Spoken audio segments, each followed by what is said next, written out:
राजधानी recording studio Belwatia.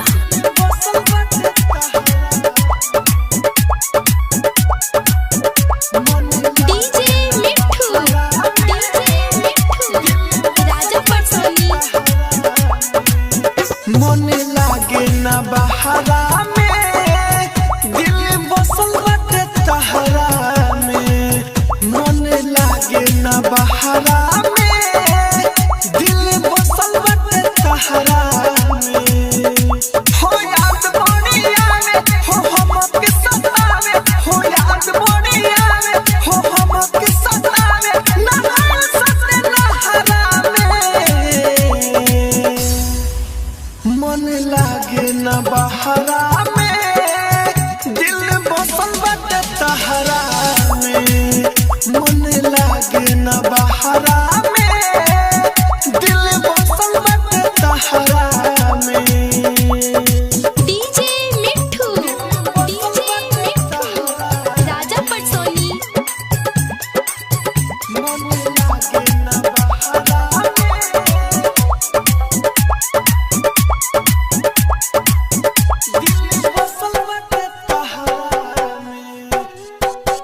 अखिया के राहे दिल में समा के कोइले तू रोल दीवाना हो। तू ठीक रह तुझे जाने अगर तो ताना न मारित जमाना हो। अखिया के राहे दिल में समा के कोइले तू रोल दीवाना हो।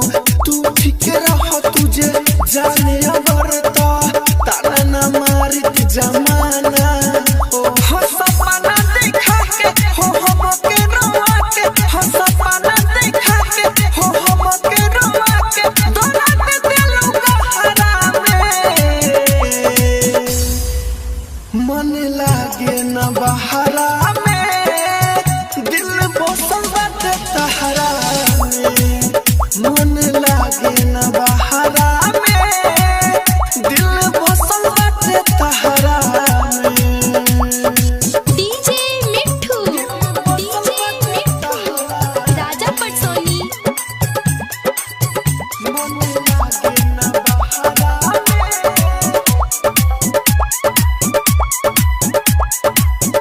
दिल बसल बाटे तहरा में। प्यार कोइल सबे भूल तू गइलू, दोसरा के खातिर हमके रोइलू। राइटर मनोज राहुल राजधानी के छोड़ के जाने कहाँ चली गइलू। प्यार कोइल सबे भूल तू गइलू, दोसरा के खातिर हमके रोइलू।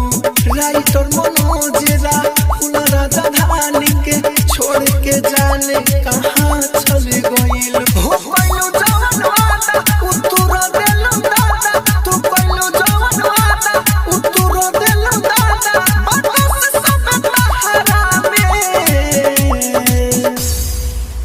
मन लागे न बहारा में दिल बसल बाटे तहरा में।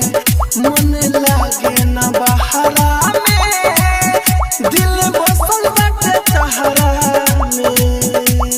राजधानी डिजिटल रिकॉर्डिंग स्टूडियो बेलवतिया।